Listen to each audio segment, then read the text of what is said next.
जय हिंद। आज हम पढ़ने वाले हैं टेंस के बारे में। चलिए शुरू करते हैं। टेंस एक ऐसा शब्द है जो किसी काम के समय को बताता है।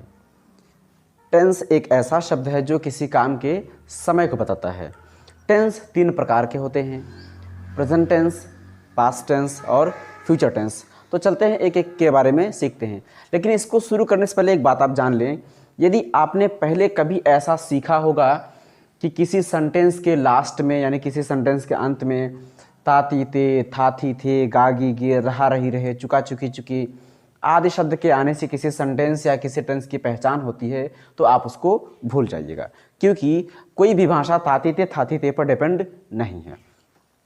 क्योंकि आप यही बात आप किसी अंग्रेज को समझा ही नहीं सकते। मान लीजिए आपने अपने यहाँ तो सीख लिया है कि जिस सेंटेंस के लास्ट में ता है, ती है, ते हो आदि शब्द आते हैं, प्रेजेंट इंडेफिनिट टेंस कहलाते हैं। यही बात एक अंग्रेज को समझाइए, क्या वो आपकी बात समझ जाएगा?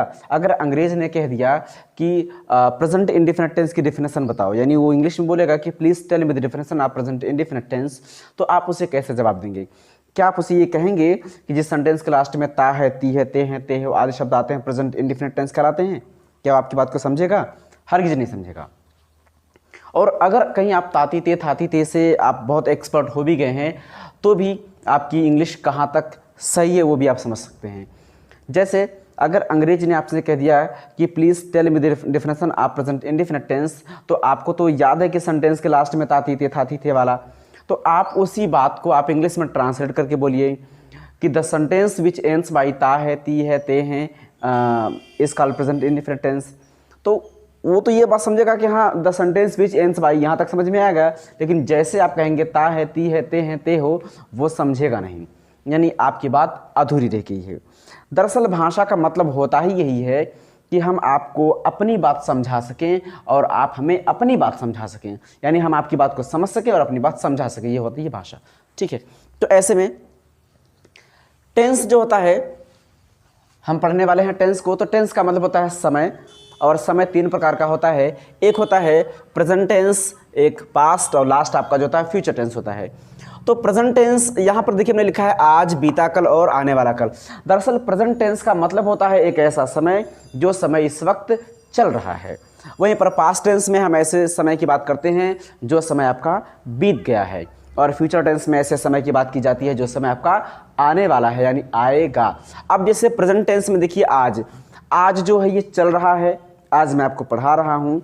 अब यही जो बात है आज मैं पढ़ा रहा हूँ, जिससे मान लीजिए आज तारीख क्या है, आज मान लीजिए आपकी तारीख हो गई है 23, तो कल कितनी थी?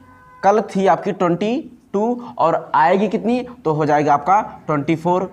तो 23 आज है और कल जो 22 थी, और आने वाले कल में 24 होगी। ठीक है, अब इसको एक बात और समझिए, जैसे ये जो आपका टेंस है प्रेजेंट पास्ट फ्यूचर, सोचिए कि आप पास्ट टेंस में ये कह सकते हैं क्या, आज 23 तारीख है, ध्यान रखिए आज 23 तारीख है, और अगर मैं ये कहूं कि मैं 22 तारीख को आऊंगा, इज इट पॉसिबल?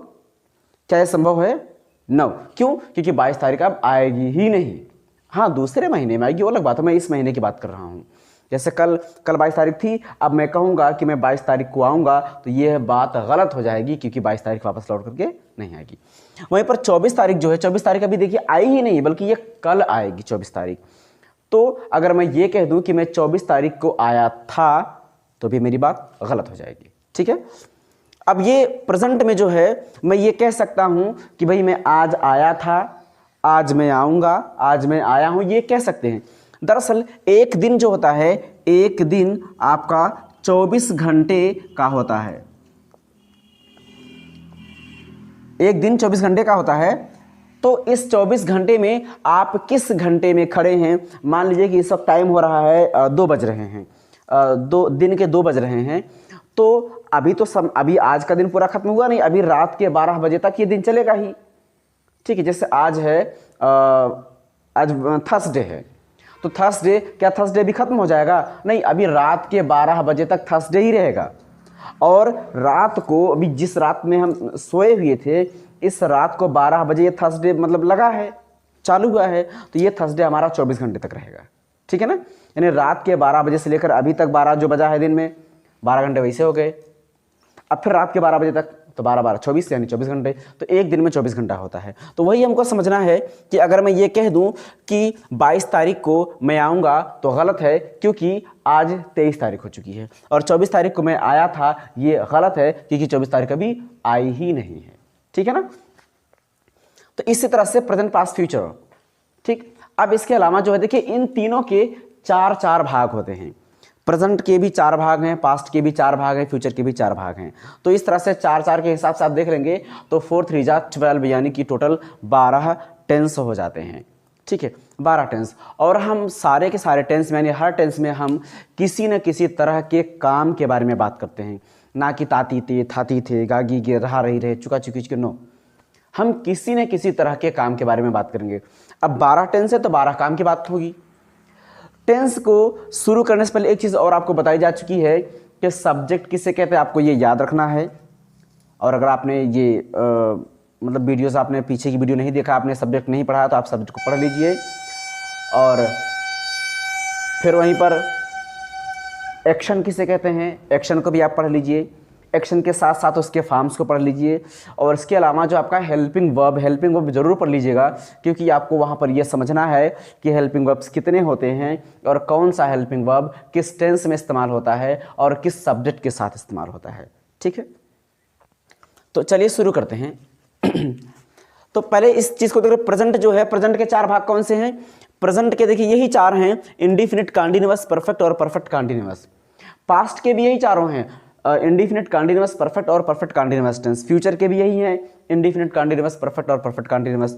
दरअसल इसको इस तरह से समझिए कि ये इंडिफिनिट कौन सा है, तो जो नाम इसमें से जुड़ जाए, अगर प्रेजेंट का हो गया, प्रेजेंट जुड़ गया तो प्रेजेंट इंडिफिनिट हो गया, पास्ट जुड़ गया तो पास्ट इंडिफिनिट, फ्यूचर जुड़ गया तो फ्यूचर इंडिफिनिट। वहीं पर फ्यूचर जैसे ये present continuous, past continuous, future continuous, इसी तरह से आपके टोटल 12 टेंस हो जाते हैं। और 12 टेंस में 12 तरीके के काम की बात की जाती है। ध्यान रहे, तातीते के चक्कर में ना पड़िएगा। चलिए आगे देखते हैं इसको।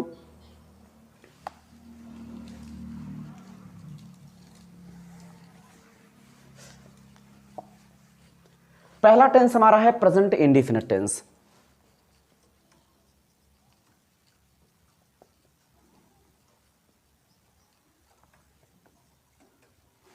Present indefinite tense. Present indefinite tense में वैसे तो आपने तो पढ़ा ही होगा कि तातीते, थातीते वाला, लेकिन हमको इससे कोई लेना देना नहीं।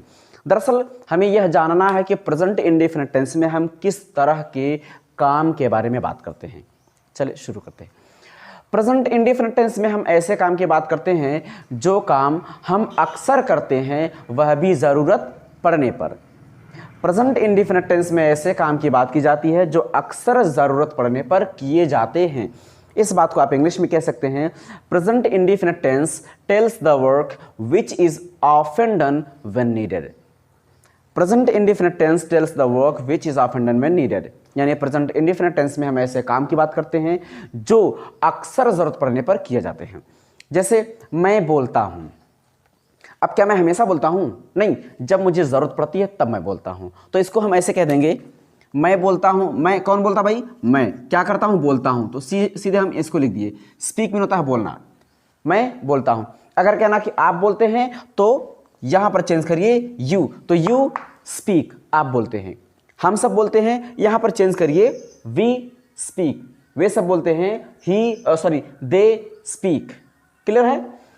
तो ये जो है, इसमें एक चीज़ और याद रखनी है कि प्रेजेंट इंडिफिनिट टेंस में 2 हेल्पिंग वर्ब होते हैं, डू और डस।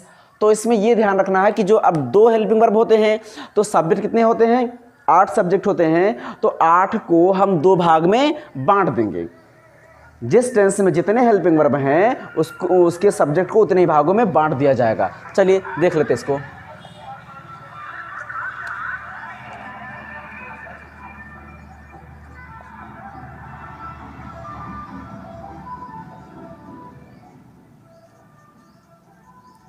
ये प्रेजेंट इंडिफिनिट टेंस में 8 सब्जेक्ट हैं और 2 हेल्पिंग वर्ब हैं, तो हम इसको 2 भागों में बांट देते हैं। ठीक है, इसमें एक चीज और समझ लेते हैं कि डू किसके साथ लगेगा, डस किसके साथ लगेगा। हालांकि हेल्पिंग वर्ब में आपको ऑलरेडी बताया जा चुका है कि डू का इस्तेमाल आई यू वी दे के साथ होगा और डस का इस्तेमाल ही शी इट और नेम के साथ होगा।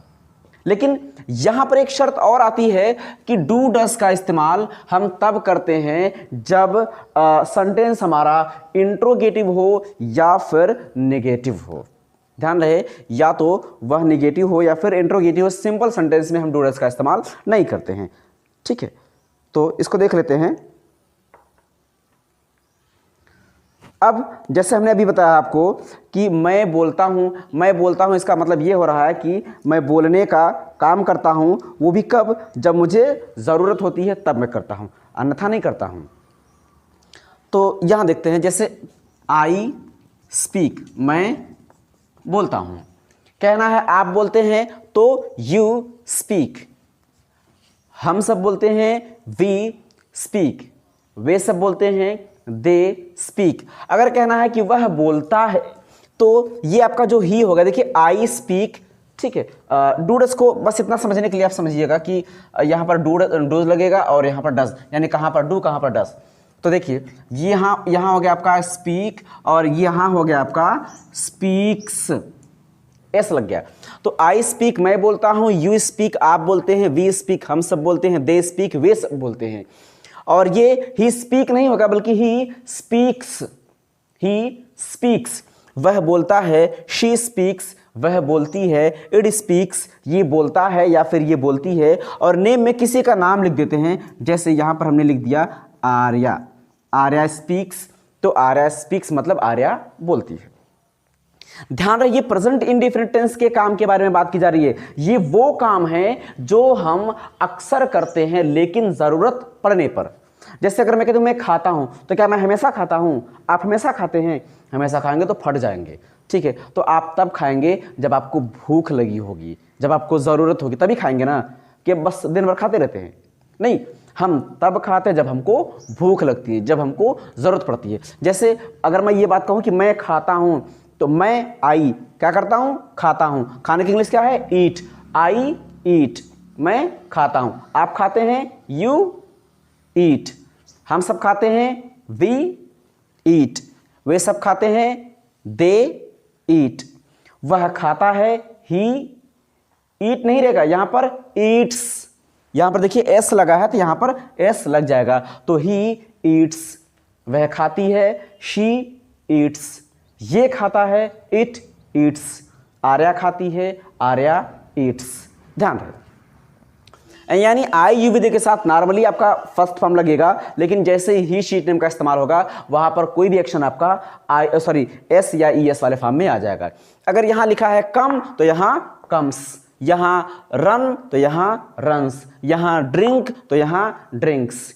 ठीक है, अब इस तरह से आप बोल सकते हैं। जैसे अगर मैं कहूं मैं बोलता हूं, आई स्पीक आप बोलते हैं, यू स्पीक हम सब बोलते हैं, वी स्पीक वे सब बोलते हैं, दे स्पीक वह बोलता है, ही स्पीक्स स्पीक नहीं स्पीक्स वह बोलती है, शी स्पीक्स ये बोलता है, इट स्पीक्स आर्या बोलती है, आर्या स्पीक्स। अब इस तरह से कोई भी सेंटेंस आप बना सकते। जैसे मान लीजिए मैं जाता हूं, आई गो। तुम लिखते हो, यू राइट। वे सब खेलते हैं, दे प्ले। क्या करते हैं? खेलते हैं। खेलने की इंग्लिश प्ले, तो दे प्ले। वह लिखता है, ही क्या करता है? ही राइट्स। राइट में लिखना तो राइट तो लगेगा ना, यहां पर यस ये यस वाला मामला है, तो ही राइट्स वह लिखता है, शी राइट्स वह लिखती है। ठीक है, उम्मीद करता हूं प्रेजेंट इंडेफिनिट टेंस आप समझ गए होंगे। ध्यान रहे कि इसका तातीते से कोई लेना देना नहीं है। प्रेजेंट इंडेफिनिट टेंस में हम ऐसे काम की बात करते हैं जो अक्सर जरूरत पड़ने पर किए जाते हैं, और यही बात इंग्लिश में आप कहना चाहते हैं। तो present indefinite tense tells the work which is often done when needed. For example, I speak, you speak, we speak, they speak, he speaks, she speaks, it speaks, Arya speaks. I come, you come, we come, they come, he comes, she comes, it comes, Arya comes. I eat, you eat, we eat, they eat, he eats, she eats, it eats, Arya eats. I drink water, you drink water, we drink water, they drink water, he drinks water, she drinks water, it drinks water, Arya drinks water. Clear हो गया ना? ये था आपका present indefinite tense.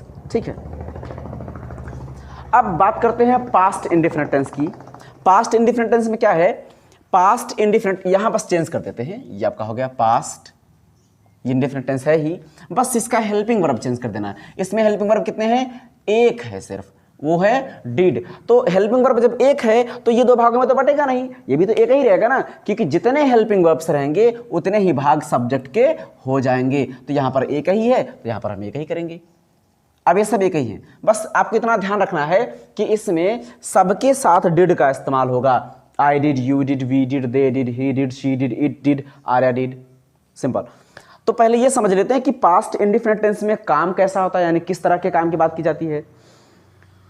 Past indefinite tense में हम ऐसे काम की बात करते हैं जो हम जरूरत पड़ने पर किए थे। पास्ट इंडेफिनिट टेंस में ऐसे काम की बात की जाती है जो ज़रूरत पड़ने पर किया गया था या जो हम ज़रूरत पड़ने पर किए थे। जैसे आपने कौन कौन से काम किए हैं भाई, आप क्या क्या किए थे। कल आप इंग्लिश पढ़े थे, इसका मतलब आपको ज़रूरत थी तो आपने पढ़ा था। कल आप बाज़ार गए थे, इसका मतलब आपको ज़रूरत थी, आप गए थे। ठीक है, तो जो काम हम ज़रूरत पड़ने पर किए थे, ऐसे काम को बताने के लिए हम पास्ट इंडेफिनिट टेंस का सहारा लेते हैं। ध्यान रहे कि पास्ट इंडेफिनिट टेंस में आप सेकंड फॉर्म का इस्तेमाल करेंगे। पास्ट इंडेफिनिट टेंस में हम सेकंड फॉर्म का इस्तेमाल करते हैं। जैसे स्पीक का स्पोक, राइट का रोट, कम का केम, गो का वेंट। ठीक है, तो इस तरह से सेकंड फॉर्म लगाया जाता है। लेकिन जब निगेटिव बनाया जाता है या फिर इंट्रोगेटिव बनाया जाता है तो वो फर्स्ट फॉर्म में आ जाता है। हालांकि हम डू डस और डिड वाला आगे हम आपको बता देते हैं। ठीक है, चलिए, जैसे मैं क्या क्या किया था, तो मैं आया था, क्यों, क्योंकि मुझे जरूरत थी तो मैं आया था। तो आया था, आने की इंग्लिश क्या है, कम। कम का सेकंड फॉर्म क्या है, वो है सेकंड फॉर्म केम। तो आई केम, यहां पर मैं लिख देता हूं वर्ब का सेकंड फॉर्म। तो डिड में जो है सिंपल में आपका सेकंड फॉर्म लगेगा। लेकिन एक चीज और है, डिड प्लस फर्स्ट फॉर्म। इसका मतलब समझते हैं इसको, डिड प्लस फर्स्ट फॉर्म, मतलब कि डिड के साथ हमेशा फर्स्ट फॉर्म लगता है। सिंपल में तो आपका सेकंड फॉर्म लगेगा ही, लेकिन जैसे ही आप डिड लगा देंगे वैसे ही वो जो सेकंड फॉर्म वो फर्स्ट फॉर्म में बदल जाएगा। हालांकि अभी इसको करके देख लेते हैं। तो आई केम, मैं आया था, आप आए थे, यू केम, हम सब आए थे, वी केम, वे सब आए थे, दे केम, वह आया था, ही केम, वह आई थी, शी केम, ये आया था, इट केम, और आर्या आई थी, आर्या केम। अब ये आने का काम हुआ, यानी कि आना, हम लोगों ने आने का काम किया था, वो भी ज़रूरत पड़ने पर। और कोई काम जो हम लोगों ने किया है, जैसे मैं लिखा था, तो मैं आई हो गया, लिखने की इंग्लिश होती है राइट, और यहाँ पर लगेगा आपका सेकंड फॉर्म, तो राइट का second form wrote. I wrote, I wrote, मैं लिखा था, आप लिखे थे, यू रोट, हम सब लिखे थे, वी रोट। चलिए, मैं खाया था, खाना खाया था, तो खाने की इंग्लिश क्या होती है, ईट। तो ईट का सेकंड फॉर्म क्या होता है, एट। कौन खाया था, मैं की इंग्लिश आई, खाया था, एट, आई एट, मैं खाया था। मैं आया था, आई केम, मैं खाया था, आई एट, मैं गया था, I went, go went gone going goes. Go mean जाना, गो का सेकंड फॉर्म आपका वेंट है, तो आई वेंट, मैं गया था, यू वेंट, आप गए थे, वी वेंट, हम सब गए थे। इसी तरह से बस आपको क्या करना है, एक्शन का सेकंड फॉर्म आपको लगा देना सब्जेक्ट के बाद। क्लियर है? तो आई केम, मैं आया था। ध्यान रखिए, जैसे आपका सेकंड फॉर्म है, अगर इसी का हम निगेटिव बना दें, निगेटिव बनाएंगे तो निगेटिव बनाने के लिए एक रूल्स होता है कि बिना हेल्पिंग वर्ब के किसी भी सेंटेंस में आप नॉट का इस्तेमाल नहीं कर सकते। ध्यान रहे, किसी भी सेंटेंस में बिना हेल्पिंग वर्ब के आप नॉट का इस्तेमाल नहीं कर सकते हैं। चलिए, इसको हम अब डू डज वाला भी देख लेते हैं इसी के साथ साथ, और डिड वाला भी क्लियर कर लेते हैं। जैसे देखिए, आई स्पीक, ये फर्स्ट फॉर्म है, और जब ये फर्स्ट फॉर्म है तो डेफिनेटली आपका ये प्रेजेंट इंडेफिनिट है, और आई स्पोक ये आपका सेकंड फॉर्म है, तो ये आपका डेफिनेटली पास्ट इंडेफिनिट टेंस है। आई स्पीक, आई स्पोक, इन दोनों में किसी में भी हेल्पिंग वर्ब का इस्तेमाल नहीं हुआ है, और ये दोनों ही सिंपल सेंटेंस है। अब दोनों का अगर हम निगेटिव बनाएं, दोनों का अगर नेगेटिव बनाया जाए तो क्या हम करेंगे कि आई नॉट स्पीक लगा देंगे, आई नॉट स्पोक लगा देंगे? नहीं, गलत हो जाएगा। क्यों? क्योंकि इसमें हेल्पिंग वर्ब है नहीं, और बिना हेल्पिंग वर्ब के आप नॉट का इस्तेमाल तो कर ही नहीं सकते। तो पहले इसका कर लेते हैं, आई स्पीक का, यानी कि आई स्पीक मतलब मैं बोलता हूं। तो अगर कहना हो कि मैं नहीं बोलता हूं तो पहले नॉट लगाएंगे। तो नॉट लगाने से पहले तो आपको यह समझना पड़ेगा कि भैया हेल्पिंग वर्ब है या नहीं। ये जो आपका सपोर्ट है ना, जैसे आई स्पीक मैं बोलता हूं और मैं नहीं बोलता हूं, तो आई, अब हेल्पिंग वर्ब क्या लगाएं? तो आपको बताया जा चुका है कि प्रेजेंट इंडेफिनिट टेंस में दो हेल्पिंग वर्ब होते हैं, डू और डस, जिसमें से डू का इस्तेमाल आई, यू, वी और दे के साथ होता है। आई के साथ क्या लगता है? डू। बाकी ही शीट नेम के साथ डस लगता है, तो आई के साथ क्या लगता है? डू। तो हम क्या किए? हेल्पिंग वर्ब लगा दिए, आई डू। अब हम नॉट लगा सकते हैं, तो आई डू नॉट, फिर स्पीक, मैं नहीं बोलता हूं। अगर ये डू हम लगाते नहीं तो आपका ये नॉट हम लगा नहीं सकते थे, ठीक है। तो इसी तरह से देखिए, आई स्पीक मैं बोलता हूं, आई डू नॉट स्पीक मैं नहीं बोलता हूं। यू स्पीक आप बोलते हैं, यू डू नॉट स्पीक आप नहीं बोलते हैं। वी स्पीक हम सब बोलते हैं, वी डू नॉट स्पीक हम सब नहीं बोलते हैं। दे स्पीक वे सब बोलते हैं, दे डू नॉट स्पीक वे सब नहीं बोलते हैं। ही स्पीक्स है, ये तो पता है कि प्रेजेंट इंडिफरेंट में ही शीट नेम के साथ एस या एस वाला लग जाता है, तो ही स्पीक्स वह बोलता है। तो इसको भी देखते हैं,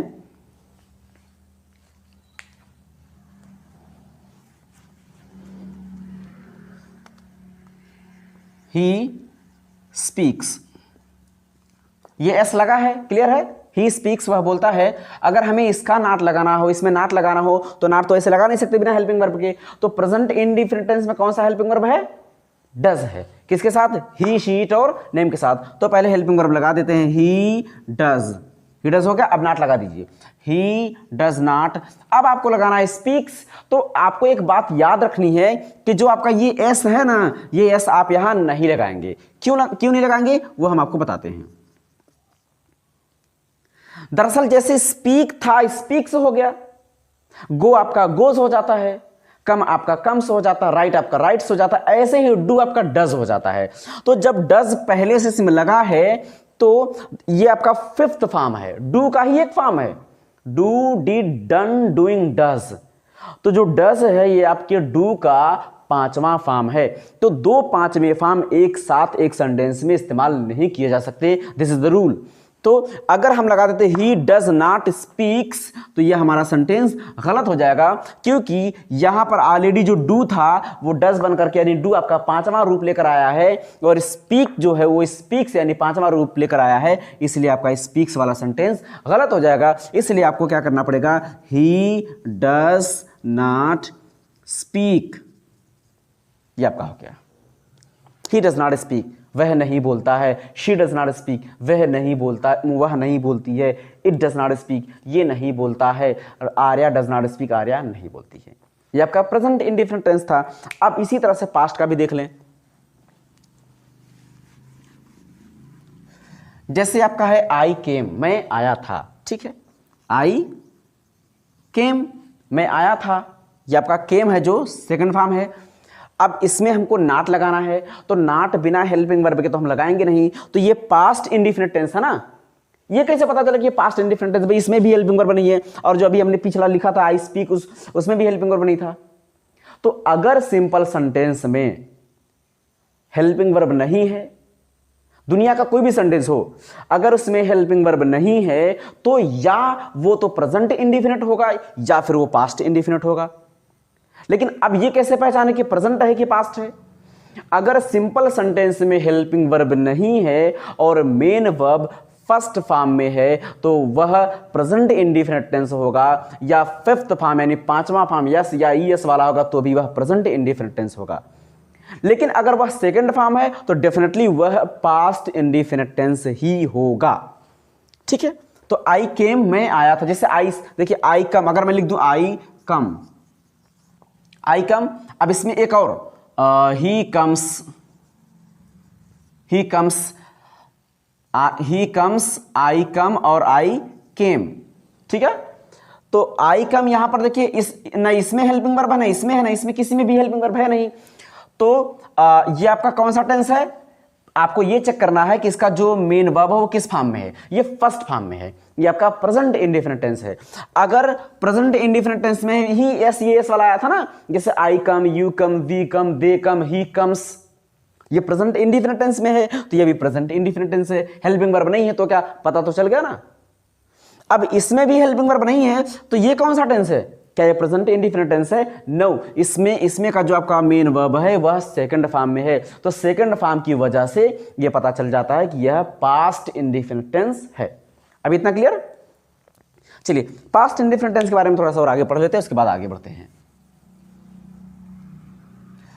हाँ, आई केम, मैं आया था, इसका आपको क्या करना है? नेगेटिव बनाना है। तो आप पहले क्या करेंगे? नाट लगाने से पहले तो आपको हेल्पिंग वर्ब लगाना पड़ेगा। तो पास्ट इंडेफिनिट टेंस में कौन सा हेल्पिंग वर्ब है? डिड है, तो आप जोड़ दीजिए डिड, आई डिड।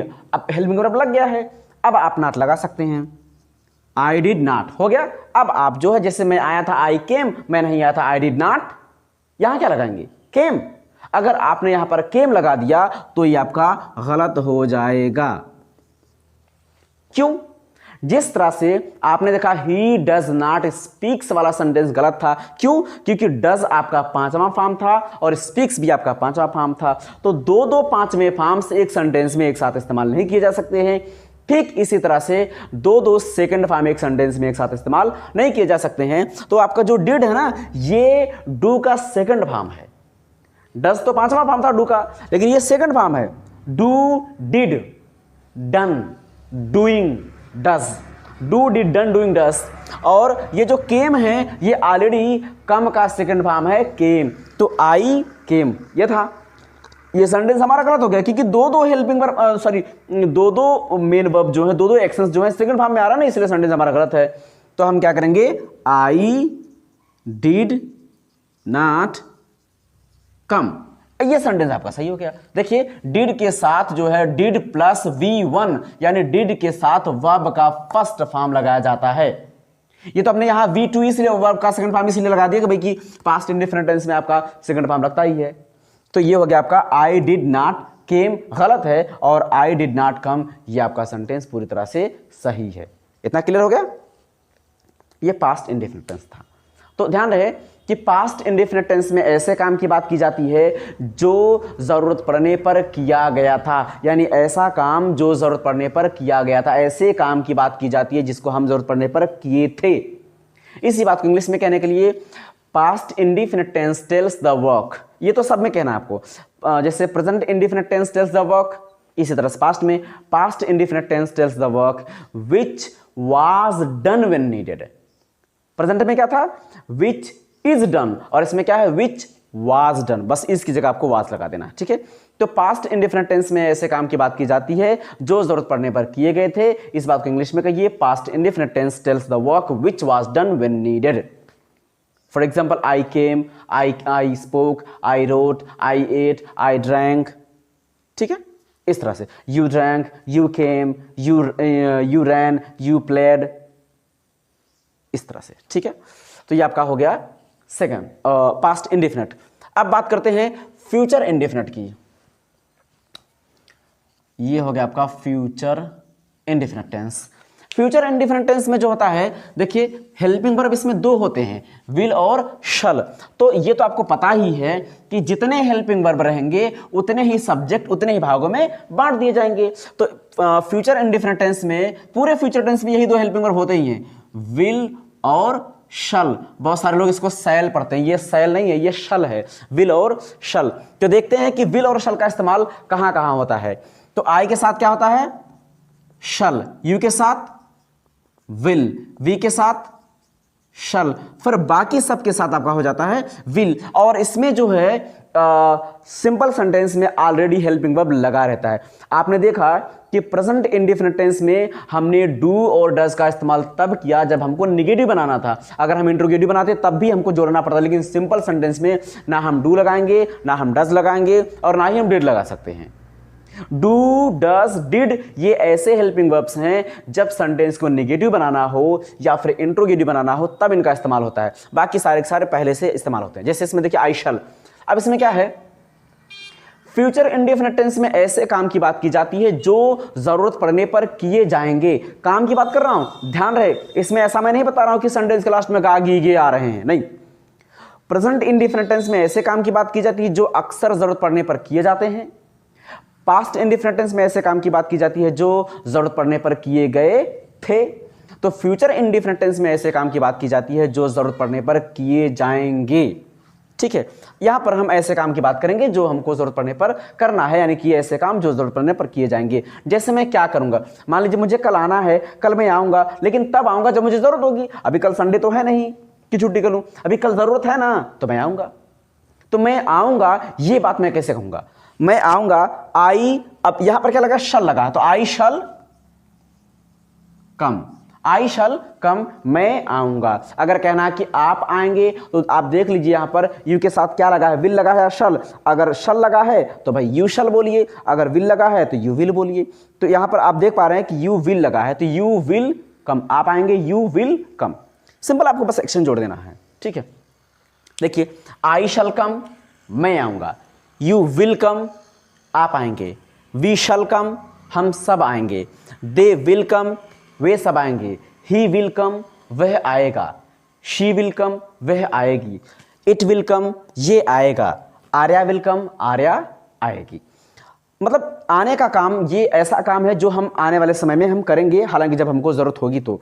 मान लीजिए मैं कह दूं कि मैं सीखूंगा, मैं इंग्लिश सीखूंगा या मैं लिखूंगा, चलिए मैं लिखूंगा, आई will right, I will write, मैं लिखूंगा, यानी ये वो काम है जो मैं जरूरत पड़ने पर करूंगा। तो मैं करूंगा I will do this work, I will write, मैं लिखूंगा, आप लिखेंगे तो you will write, sorry I shall बोलना था मुझे, आई विल बोल दिया। दरअसल विल का इस्तेमाल सबके साथ होता ही है, लेकिन अभी थोड़ा सा कंफ्यूजन है, अभी हम आपको क्लियर कर देते हैं। अभी देख लेते हैं, मैं लिखूंगा आई शल राइट, आप लिखेंगे यू विल राइट, हम सब लिखेंगे वी शल राइट, वे सब लिखेंगे दे will write, he will write, she will write, it will write, Arya will right, यानी वो काम जो जरूरत पड़ने पर किए जाएंगे।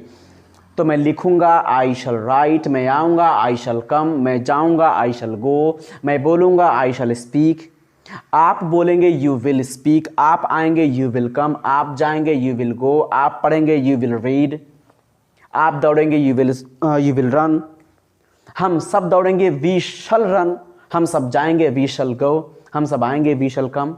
ठीक है ना, तो हेल्पिंग वर्ब को ध्यान रखना है कि किस सब्जेक्ट के साथ कौन सा हेल्पिंग वर्ब इस्तेमाल होता है। इतना क्लियर है? चलिए एक कंफ्यूजन और है, दरअसल अब जो है कि विल का इस्तेमाल सबके साथ होता है, ठीक है, लेकिन सिर्फ यही नहीं है कि विल का ही इस्तेमाल सबके साथ हो, शल का भी इस्तेमाल सबके साथ होता है, लेकिन कहां और कब। देखिए अभी तो हमने कह दिया आई शल राइट, मैं लिखूंगा, ऐसा हमने बता दिया कि भाई मैं ये लिखूंगा, लेकिन अगर ये बात पूरी तरह से सच ही है, अभी देखिए भविष्य की बात है, अभी भविष्य के गर्भ में क्या है ये कोई नहीं जानता, यानी कि टुमारो नेवर कम्स कहा जाता है, टुमारो नेवर कम्स यानी कल किसने देखा है, भविष्य के गर्भ में क्या छिपा है कोई नहीं जानता है। तो लेकिन अभी तो मैंने कह दिया कि मैं लिखूंगा आई विल राइट, ठीक है, हो सकता है कि मैं ना लिखूं, ऐसा तो हो सकता है कि मैं ना लिखूं, लेकिन अगर मुझे ऐसा लगता है कि मैं हर हाल में, भाई अगर जीवित रहा तो हर हाल में लिखूंगा ही, तो मैं अगर ये कंफर्म है कि मैं लिखूंगा ही, तो मैं शल की जगह विल लगा दूंगा। तो देखिए आई शल राइट, मैं लिखूंगा, और अगर मैंने शल के बजाय विल लगाया आई विल राइट, तो मैं अवश्य लिखूंगा, मैं जरूर लिखूंगा, इतना ही। आई शल राइट, मैं लिखूंगा, आई विल राइट, मैं जरूर लिखूंगा। इसी तरह से यू में देखिए यू के साथ तो विल लगा है, यू विल राइट, आप लिखेंगे, लेकिन अगर हमने विल की जगह शल कर दिया तो हो जाएगा जरूर, यानी यू शल राइट, आप जरूर लिखेंगे। ध्यान रहे, अगर विल की जगह शल और शल की जगह विल, तो ऐसे में जरूर शब्द बढ़ जाता है, यू विल कम, आप आएंगे, यू शल कम, आप जरूर आएंगे, ठीक है ना। लेकिन इसके बावजूद भी लोग शल का इस्तेमाल कम करते हैं, विल का इस्तेमाल हर जगह किया जाता है, यानी कि आप ऐसा कर सकते हैं कि इसको जो है आप एक ही कर दीजिए। ये आपका आर्या मिट गया था, तो आर्या हो गया, और विल आप सबके साथ लगा सकते हैं, I will write, you will write, we will write, they will write, he will write, she will write, it will write, Arya will write. मैं लिखूंगा, आप लिखेंगे, हम सब लिखेंगे, वे सब लिखेंगे, वह लिखेगा, वह लिखेगी, ये लिखेगा, आर्या लिखेगी। मैं आऊँगा, आई विल कम, आप आएंगे, यू विल कम, हम सब आएंगे, वी विल कम, वे सब आएंगे, दे विल कम। इस तरह से वह आएगा, ही विल कम। आप सबके साथ विल का इस्तेमाल कर सकते हैं, कोई दिक्कत नहीं है, ठीक है ना।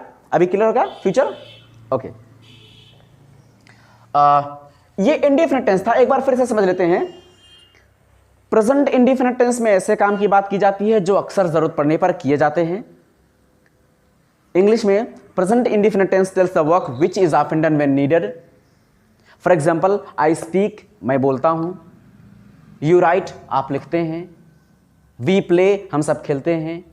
ही गोज, वह जाता है। शी डांसेस, वह नाचती है। पास्ट इंडेफिनिट टेंस में ऐसे काम की बात की जाती है जो जरूरत पड़ने पर किए गए थे, जो किए गए थे। Past indefinite tense tells the work which was done when needed. जैसे आई स्पोक, मैं बोला था। यू स्पोक, आप बोले थे। आई केम, मैं आया था। यू वेंट, आप गए थे। वी प्लेड, हम सब खेले थे। दे केम, वे सब आए थे। ही रैन, वह दौड़ा था। शी आस्क्ड, वह पूछी थी। आर्या प्लेड, आर्या खेली थी। तो सेकंड फॉर्म लग रहा है, लेकिन जब ये निगेटिव बनाना होगा तो नॉट लग जाएगा। जैसे आर्या डिड नॉट प्ले, वह नहीं खेली थी। ठीक है, इसको हम आगे पढ़ते हैं। हाँ, फ्यूचर का देख लें। फ्यूचर इंडेफिनिट टेंस में ऐसे काम की बात की जाती है जो जरूरत पड़ने पर किए जाएंगे। Future indefinite tense tells the work which will be done when needed. Which will be done. आप इस की जगह वाज लगाए, वहीं पर आप विल भी लगा दिए, फ्यूचर का डेफिनेशन हो जाएगा। ठीक है ना। बाकी आपको सबके सारे सेंटेंसेस में आपको बोलना है, सारे टेंस के डेफिनेशन में बोलना है कि present indefinite tense, past indefinite tense, future indefinite tense tells the work which, tells the work सारे टेंस में जोड़ देना है। इतना क्लियर है ना। तो ये आपका इंडेफिनिट टेंस था। ये उम्मीद करता हूं कि क्लियर होगा कि इंडेफिनिट टेंस में क्या है। ठीक है।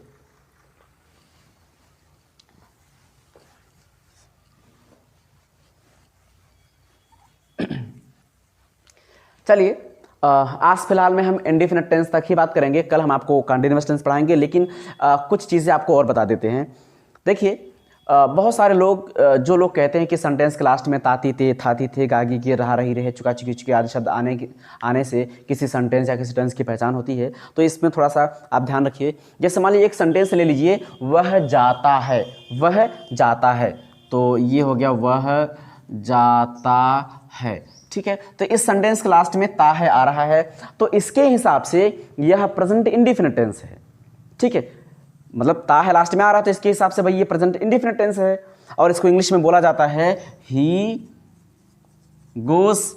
इसका मतलब होता है वह जाता। जैसे मान लीजिए आपके घर में कोई बच्चा है, ठीक है, और कोई आया और आपसे पूछ लिया कि भाई क्या आपका बच्चा स्कूल जाता है, तो आप कहेंगे यस यस, हाँ हाँ वह जाता है, हाँ हाँ यानी हाँ वह जाता है, मतलब वह स्कूल जाने का काम करता है।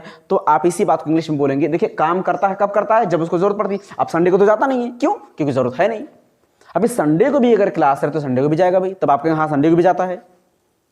तो कुल मिलाकर के आपको ये देखना है कि वह जाता है, लास्ट में ता है आ रहा है, ता है, वह जाता है। तो अगर मैं जाता हूं तो आई गो, आप जाते हैं यू गो, हम सब जाते हैं वी गो, वे सब जाते हैं तो दे गो। वह जाता है तो ही गो नहीं, बल्कि एस या एस लग जाएगा तो ही गोज, वह जाता है, ही गोज, वह जाता है। ये आपका हो गया। तो वह जाता है, ही गोज। सोचिए, ये सेंटेंस था वह जाता। आपको बोलना था, मान लीजिए कि किसी ने आपसे पूछ लिया कि क्या आपका भाई स्कूल जाता है, क्या आपका बच्चा स्कूल जाता है, आप कहेंगे यस ही गोज, हाँ वह जाता है। तो इस बात को इंग्लिश में आप कह देंगे ही गोज, वह जाता है।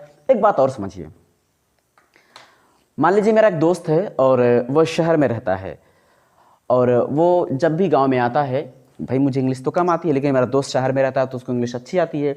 मैं तो उसकी हर बात को क्या करता हूँ, यहाँ के हिसाब से सोच करके ट्रांसलेट करके तब बोलता हूँ। ठीक है, मैं ट्रांसलेट करके बोलता हूँ कि अब पता नहीं क्या कहता है, अब उसको पहले मैं ट्रांसलेट करता हूँ, ट्रांसलेट करके फिर मैं बोलता हूँ, क्योंकि मुझे बहुत बढ़िया इंग्लिश आती नहीं है। ठीक है, इसीलिए तो मान लीजिए मेरे दोस्त ने जिन जिन चीज़ों को इंडिकेट किया कि ये क्या है, वो क्या है, ये सब क्या, तो मैं बताता। जैसे उसने कह दिया कि मान लीजिए ये मेरे पास है, अभी ये पता नहीं क्या है, मेरे दोस्त ने पूछ लिया, मेरे दोस्त को भी नहीं पता था कि ये क्या है, तो उसने कहा व्हाट इज़ दिस। तो मैंने कहा कि ये इसको ये है पेंसिल। तो ये कह रहा कि व्हाट इज़ दिस, यानी ये क्या है। तो मैं कहूँगा कि this is a pencil, this is a pencil. हाँ यही है। तो what is this, this is a pencil. अच्छा क्यों? क्योंकि मुझे हिंदी में ऐसे कहना होता है ना कि यह एक पेंसिल है, तो मैं कहूँगा दिस इज़ अ पेंसिल। ठीक। अच्छा, अभी गांव में आया जब मेरा दोस्त, तो उसको एक चीज़ देखने को मिली। वो ऐसी कुछ दिखने में ऐसी कुछ रहती है। बहुत बढ़िया आर्ट नहीं बना पा रहा हूँ ना, तो ये हो गया आपका। ठीक है, ये इसको समझिएगा बढ़िया से। और ऐसे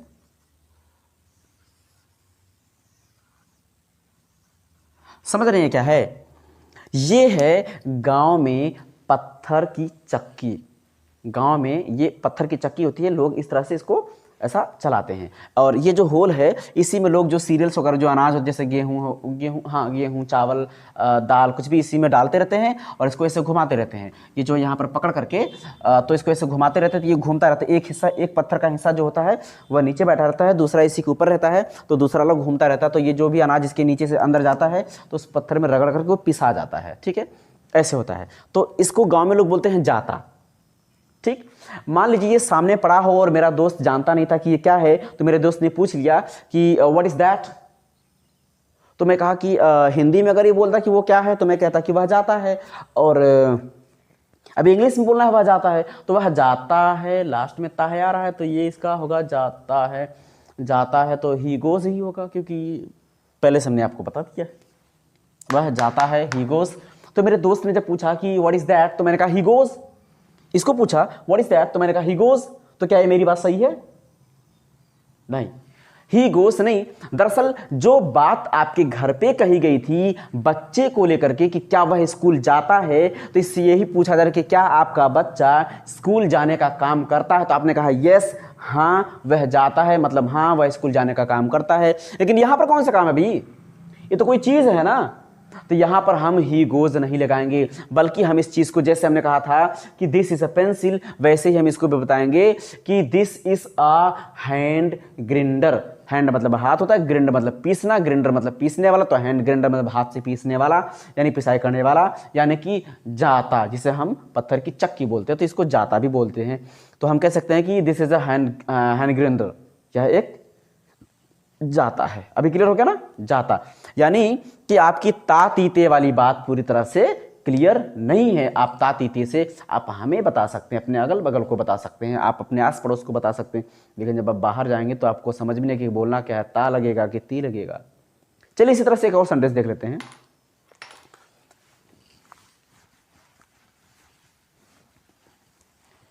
एक सेंटेंस और है कि वह एक आम खाता है। इससे या सिंपली आप वह आम खाता है, ठीक है, ऐसा लिख देते हैं, वह आम खाता है, वह आम खाता है। अच्छा, मान लीजिए कि भाई गर्मी का समय है, तो किसी ने पूछ लिया भाई कि ये बताओ कि सुबह में तुम क्या खाते हो, तो भाई मैं आम खाता हूँ। अच्छा, तुम्हारा भाई क्या खाता है, तो आपने अपने भाई के बारे में बता दिया वह आम खाता है। अच्छा, सुबह सुबह दोनों लोग आम खाते हो? हाँ हाँ, मैं भी आम खाता हूँ, मेरा भाई भी आम खाता है, यानी मैं आम खाता हूँ, वह भी, यानी वह कौन? मेरा भाई, वह आम खाता है। हमने पूछा आपका भाई क्या करता है, आपने कहा दिया कि वह आम खाता है। इससे ये पता चल रहा है कि आप या आपका भाई मैंगो, मैंगो होता ना fruit, king of the fruits, तो जो फलों का राजा आम होता है वह आप सुबह सुबह खाते हैं। आपका भाई सुबह सुबह आम खाता है, ठीक है। तो ये हमने पूछा कि मैंगो वाला आप खाने का काम करते हैं, यू नो। तो अब सोचिए यहाँ पर अगर हमने कहा कि वह क्या करता है सुबह सुबह, तो आपने कह दिया कि वह आम खाता है। मैंने आपके भाई के बारे में पूछा कि आपका भाई सुबह सुबह क्या करता है, आपने कहा कि वह आम खाता है। लो भाई, सुबह सुबह वो आम खाने का काम करता है, तो खाना, आम खाने का काम करता है। अब यही बात मेरे दोस्त ने कहीं से, मतलब मार्केट गया और वो अपना आधार कार्ड, फोटो वगैरह सब, पैन कार्ड वगैरह लेकर गया, तो सोचा कि अब आए हैं सब, तो थोड़ा सा एक ठो खाता खुलवा लें, ठीक है। वो सोचा कि खाता खुलवा लें, तो वो समझ नहीं पा रहा था कि कौन से बैंक में हम खाता खुलवाएं। अब मेरे को फ़ोन किया, मुझे फ़ोन किया कि भाई एक बात बताओ कि मैं जा रहा हूँ किसी बैंक में खाता खुलवाने जा रहा हूँ। एक ऐसे बैंक का नाम बताया जो बहुत गया गुजरा बैंक था, हालांकि मैं नाम नहीं लूँगा। तो जिस बैंक का वो नाम लिया, ठीक है, तो वह एक गया गुजरा खाता था। तो मुझसे पूछा कि क्या मैं इस बैंक में खाता खुलवा लूँ। तो मैंने कहा यार कौन से बैंक में खाता खुलवाने जा रहा है या छी, अरे अगर तुमको खाता खुलवाना ही है तो SBI में खुलवाओ, UBI में खुलवाओ, PNB में खुलवाओ, HDFC में खुलवाओ, काशी गोमती संयुक्त ग्रामीण बैंक में खुलवाओ। लेकिन जिस बैंक में तुम खाता खुलवाने जा रहे हो ना, वह आम खाता है यार, वह एक आम खाता है। आम खाता मतलब समझते हैं कि वो बैंक जो आम खाता है, मैंगो खाता है, नहीं, बल्कि ये कहा जा रहा है कि जो बैंक है वह बहुत मामूली सा खाता है, बहुत साधारण खाता है, एक ऑर्डिनरी है, ठीक है। लेकिन आपको समझना यह था कि जिस सेंटेंस के लास्ट में ता है आ रहा है, तो देखिए ता है इसमें भी आ रहा है। जब हमने आपके भाई के बारे में पूछा कि आपका भाई सुबह सुबह क्या करता है, तो आपने कहा वह आम खाता है, तो यहां पर इसकी इंग्लिश हो जाएगी he eats mangoes. He eats mangoes यानी वह आम खाता है। He eats mangoes, I eat, you eat, we eat, they eat, he eats, she eats, it eats आ रहा है eats. I eat mango, you eat mango, we eat mango, they eat mango, he eats mango, she eats mango, it eats mango आ रहा है eats mango. He eats mango वह आम खाता है। लेकिन जब बैंक वाले खाते की बात की जाती है कि भाई वह एक आम खाता है, वहां खाता मत खुलवाओ, तो क्या हम वहां पर यही कहेंगे? मान लीजिए मुझे हिंदी में ये बोला था कि अरे यार छोड़ो, कहाँ खाता खुलवाने जा रहे हो, वह एक आम खाता है, वह मत खुलवाओ, वह एक आम खाता है, वह आम खाता मत खुलवाओ। तो मैं क्या कहूँगा इंग्लिश में? Hey bro, he eats mango, don't open their account. He eats mango. No, मैं वहां पर मैंगो नहीं कहूंगा, बल्कि मुझे वहां कहना पड़ेगा that is a general ordinary, ठीक है, that is a general account, that is a general account, या that is a general bank, ठीक है, ऐसा that is a general account, यानी वह एक आम खाता है। जनरल मतलब आम, साधारण, नॉर्मली, ठीक है, और ये अकाउंट मतलब खाता हो गया। तो यानी कि यहां पर भी आपकी बात तातीते थातीते वाली पूरी तरह से क्लियर नहीं हो रही। आप तातीते थातीते से आप बहुत बड़ी इंग्लिश नहीं सीख सकते, इसलिए ध्यान रहे आप इंग्लिश वो सीखिए जो दुनिया के हर कोने में बोली जा सके, ना कि सिर्फ आपके लोकल एरिया में बोली जा सके, ठीक है। तो आज के लिए इंडेफिनिट टेंस ही, और कल हम आपको कंटीन्यूअस टेंस बताएंगे। लेकिन कंटीन्यूअस टेंस के बाद आपको कुछ वर्ब्स के फॉर्म्स याद कर लेने हैं। थर्ड फॉर्म, ध्यान रहे वर्ब की फॉर्म्स जरूर याद किया करें, first form, second form, third form, fourth form, fifth form, ठीक है। जैसे go went gone, going goes, come came come, coming comes, sit sat sat, sitting sits, fight fought fought, fighting fights, abuse abused abused, abusing abuses, ठीक है। इस तरह से speak spoke, spoken, speaking speaks, इस तरह से ढेर सारे एक्शंस को आप लर्न कर लीजिए, उनके फॉर्म्स को लर्न कर लीजिए। आज के लिए इतना ही, दैट्स ऑल, थैंक यू।